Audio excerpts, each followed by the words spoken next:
Добрый день, вы на хвалях Радио Свобода, тут Ганна Со из Праги, и на видеосувязи из Москвы российский оппозиционный политик, аналитик, блогер Владимир Милоу. Добрый день, Владимир. Здравствуйте. Вот в той момент, когда мы с вами размовляем, в тот момент, когда мы с вами говорим, в Минске начинается вот в эти минуты агитационный митинг-концерт кандидатки на президента Светланы Тихановской. Организаторы раньше заявляли, что они планируют собрать 75 тысяч человек. Это очень много для современного Минска. Но в связи с тем, что в Беларуси были задержаны наемники ЧВК «Вагнер», которые, как заявили белорусские спецслужбы, прибыли в Беларусь для того, чтобы, я цитирую, дестабилизировать обстановку накануне выборов, власти ввели просто беспрецедентные меры безопасности, и там турникеты, оцепления, металлоискатели, и это очень серьезно усложняет проход людей, и людей много, мы уже сейчас это знаем. Как вам видится из Москвы, что сейчас происходит в Беларуси, в Минске, с чем это можно сравнить?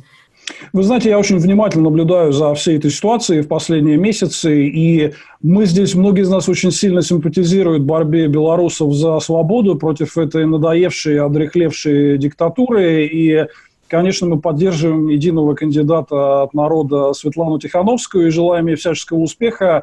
Я думаю, вы знаете, мы, честно говоря, здесь между собой обсуждаем, мы ждем очень нервного развития событий, потому что Лукашенко, с одной стороны, он понимает, что он полностью утратил популярность в стране. Для этого достаточно было просто посмотреть на беспрецедентные вот акции в поддержку Тихановской по всей Беларуси в последние недели. И, с другой стороны, конечно, он совершенно не намерен отдавать власть, о чем он прямо и говорит, да. И вот эта вот такая дилемма здесь, скорее всего, к сожалению, не обойдется без того, чтобы Лукашенко пошел бы на ужесточение ситуации.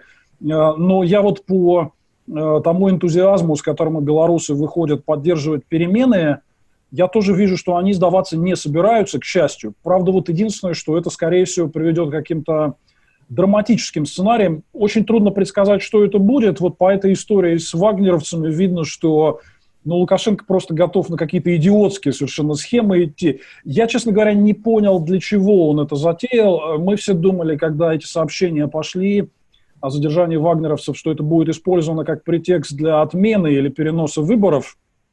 Такая типа попытка переворота с иностранным участием.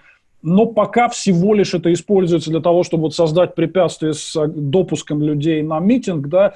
Ну, посмотрим. Мы ждем очень сложного противостояния в ближайшее вот время, и, к сожалению, вот видно, что этот упершийся диктатор, он готов идти на многое и не хочет уходить, и, к сожалению, не хочется делать мрачных прогнозов, но, тем не менее, я думаю, что может ситуация развиваться дальше по довольно жестким сценариям. Вы знаете, безусловно, что во время массовых протестов в Беларуси, перед разными выборами, спецслужбы всегда, так сказать, раскрывали заговоры. Дохлых крыс оппозиция, водопровод хотела подкинуть. Потом в 2017 году, когда были протесты тунеядцев, Лукашенко заявлял, что через границу прорвался украинский джип. Потом десятки человек арестовали по делу организации, которая уже 15 лет как не существовала. И теперь... Тут получается, что впервые Россия фигурирует вот в этих делах, которые раскрывают белорусские спецслужбы. Почему белорусские спецслужбы решили Россию использовать? Не боятся ли они такой, может, жесткой реакции со стороны России, хотя, конечно, ее пока еще нету? Вы знаете, я единственное рациональное объяснение, я этому нахожу, что это какой-то договорняк с Кремлем.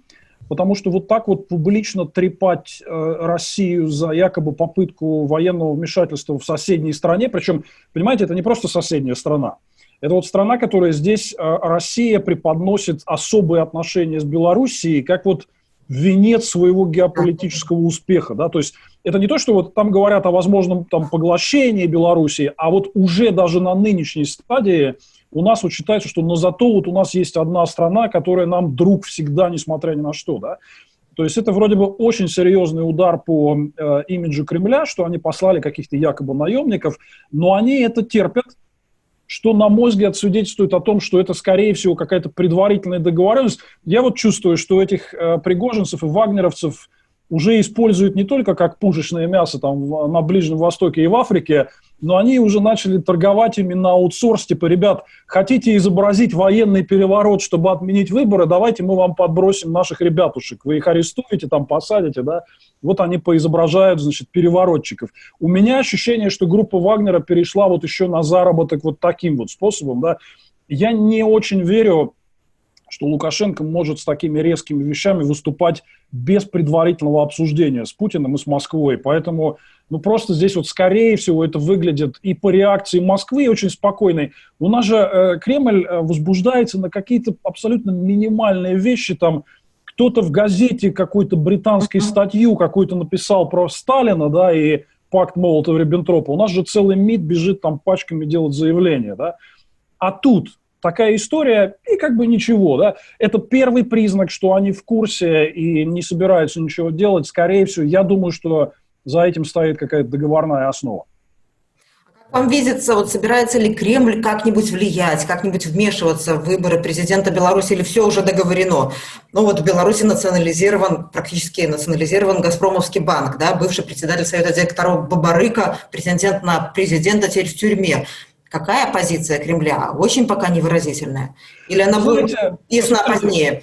Я абсолютно уверен, что Кремль не просто хочет, но и вмешивается в белорусские выборы, потому что Путина, очевидно, достал Лукашенко. Он хотел бы получить какой-то более сговорчивого лидера, более слабого лидера в Минске. Но здесь есть одно важное «но», что есть вещь более опасная для Путина, чем несговорчивый Лукашенко. Это вот эта вот смена власти снизу вверх с массовым участием народа. Когда народ выходит и заявляет: я здесь игрок, я решаю, кто будет лидером, не какие-то закулисные договоренности внутри элит или между Минском и Москвой, а вот мы, белорусский народ, решим, кто будет страной руководить. Вот это для Путина более страшная ситуация, это для него страшнейший яд, и в этом смысле при всем том негативе, который существует у Путина к Лукашенко, конечно, он хотел бы как-то попытаться этой ситуацией воспользоваться, чтобы его сменить, но вот что Путин не готов делать, это менять Лукашенко ценой вот этой вот, условно говоря, народной революции. Да? То есть для него это хуже опция, чем все-таки Лукашенко останется на месте. Но вот все, кто участвует в этих выборах, и те, кто не смогли в них участвовать, они не являются антироссийскими кандидатами. Даже вот, Виктор Бабарыка, Валерий Цепкало, на вопрос, чей Крым, они не дали ответа ни разу, что он украинский. Смотрите, безусловно, никто из этих кандидатов, вряд ли кто-то будет настроен ссориться с Россией, которая является главным, для начала, экономическим партнером, то есть почти половина экспорта сейчас белорусского идет в Россию, да? Зависимость экономическая колоссальная. Но здесь вот важный момент, что речь не о кандидатах в президенты. Речь о том, что для Путина, даже просто внутриполитически, для Путина очень опасно в ближайшей для нас стране смена власти через народную революцию. Вот на это он точно не готов пойти. Да? И даже если рассматривать варианты разных комбинаций, где Лукашенко просто тихо уйдет от власти, там Кремль готов был бы поиграть. Но вот Лукашенко против народной революции, я думаю, в этом случае Путин все-таки, скрипя зубами, сжав кулаки, будет играть на стороне Лукашенко. Потому что народная революция – это для него самый-самый страшный враг. Какой бы слабый и ориентированный даже на Россию политик не пришел в итоге к власти.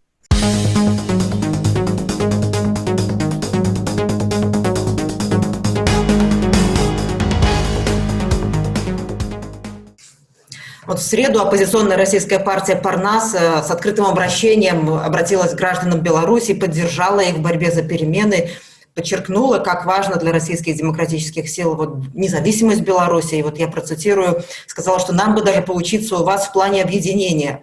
Борис Немцов часто повторял, что Беларусь раньше России станет демократической страной. Насколько российские демократические силы внимательно следят за тем, что происходит в Беларуси? Я помню времена, когда на митинги в Беларуси приезжали российские оппозиционные политики и поддерживали белорусов. Какая сейчас ситуация?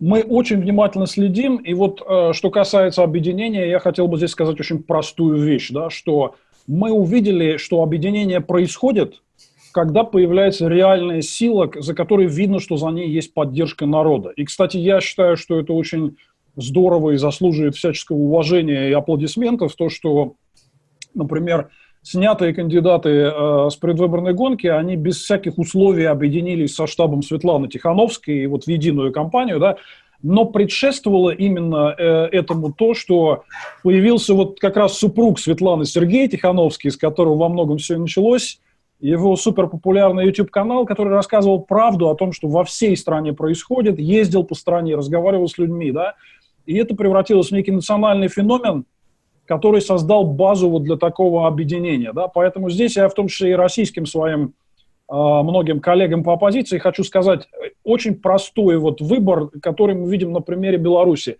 Просто поддерживайте сильных, поддерживайте тех, кто работает с людьми, не пытайтесь себе выторговать какое-то вот местечко за каким-то там столом в политбюро, как у нас многие там старые демократы привыкли это делать. Я думаю, у вас большая история оппозиции в Беларуси, вы тоже поймете, о чем я, да? Если появляется какая-то новая, реально мощная, поддерживаемая народом сила, поддержите ее. Вот многие политики в Беларуси сейчас нашли в себе силы и мужество это сделать, и мы видим мощнейшую президентскую кампанию Тихановской. Да? Я своим российским коллегам советую, вот берите с этого пример. Вот тогда будет объединение, и мы двинемся по такому же пути, как Беларусь, которая реально, я считаю, сейчас находится вот на передовом крае борьбы за перемены на всем этом диктаторском постсоветском пространстве. Александр Лукашенко – это такая патриархальная картинка, вот этот эскорт молодых женщин рядом с ним, вот женщины, которые очень преданно служат ему, та же председатель Центральной избирательной комиссии Лидия Ермошина. И вот сейчас на фоне этого 3 женщины на митинге, 3 красивые, смелые, отважные женщины собирают просто вот тысячи людей, толпы народа, там люди им скандируют «Света, Света», но они заявляют, что мы все уйдем, когда будут перемены в Беларуси, и мы объявим новые выборы. Как вам кажется, вот эти женщины сейчас уже становятся, ну, хотя они этого, возможно, и не хотели, реальными политиками, правильно ли уходить, правильно ли отдавать вот это все, что они сейчас нарастили, все, за что они борются, ну, вот мужчинам, ради которых они вышли на эту сцену? Вы знаете, это, во-первых, просто совершенно потрясающая картинка. Это ваше будущее. Вот вы должны смотреть на это и понимать, что вот это не вот эта вот вся колхозная номенклатура, да, с нанятым эскортом. И вот не вот эти ряженые фельдмаршалы, которые кроме коррупционных войн никаких других и не вели никогда, да. Вот это ваше будущее. И, знаете, здесь вопрос не в том, они останутся политиками или нет. Они уже вошли в историю как символ новой Беларуси и белорусского общества, которое хочет развиваться, хочет свободы, хочет быть современным, передовым, европейским, да, и здесь будут они в политике участвовать или нет, это второй вопрос. Вот эта картинка, вот этот образ новой Беларуси, он уже никуда не уйдет и будет, я думаю, много вдохновлять людей еще годы вперед. Надеюсь все-таки, что события пойдут по лучшему сценарию, да. Поэтому здесь вопрос не кто конкретно будет участвовать в политике, а вот что удалось белорусам сделать во время этой кампании – это показать всем новый образ будущего и образ страны. Это, конечно, здорово, это фантастика. Я уверен, что мы скоро увидим Беларусь такой, а не вот этой вот ряженой, колхозной, которой ее пытается сделать Лукашенко. Владимир, я несколько лет назад смотрела специальный проект «Белсата», в котором вы участвовали. Вы последовательно следите за Беларусью, хорошо знаете, сейчас вы вот свой блог на YouTube «Обнимашки с диктатором» посвящаете Беларуси достаточно часто. Что вас связывает с Беларусью, кроме профессионального интереса? Вы знаете, я вообще такой глобалистский человек, глобалистских взглядов. Я себя называю, мы с моими европейскими коллегами вот одного поколения называем себя 1999 kid, там, дитя 89-го, да, когда были бархатные революции, снесло Берлинскую стену. Мы все мечтаем о едином европейском пространстве свободы, правды и прогресса, где, в общем, всем будет место. И, конечно, когда мы видим какую-то соседнюю страну, где мы там часто бывали, очень любим прекрасных людей, которые там живут, над которой издевается диктатура, мафиозная диктатура, которая тянет ее в прошлое, мы, конечно, всегда поддерживаем борьбу этой страны за свободу, будь то Украина, будь то Беларусь, будь то наши там кавказские дружественные республики. Вот в Армении недавно были похожие события, и мы очень поддерживали те перемены, которые вот принес Никол Пашинян, который сбросил там диктаторскую власть и так далее. Поэтому это не что-то уникальное, а просто мы хотим жить со всеми нашими соседями на равноправных условиях в общем европейском доме, в условиях свободы, двигаться к прогрессу и так далее. И нас очень раздражает, когда появляется вот такая диктатура и мафия, которая этот прогресс и свободу сдерживает. Просто мы знаем, как это больно на своем примере, и, конечно, мы чувствуем эту боль у вас, и всегда будем поддерживать вашу борьбу за свободу. Живе Беларусь! Живее, ну, вы говорили о том, что не исключаете драматическое развитие событий. Как вы думаете, в Беларуси власть отдаст приказ стрелять?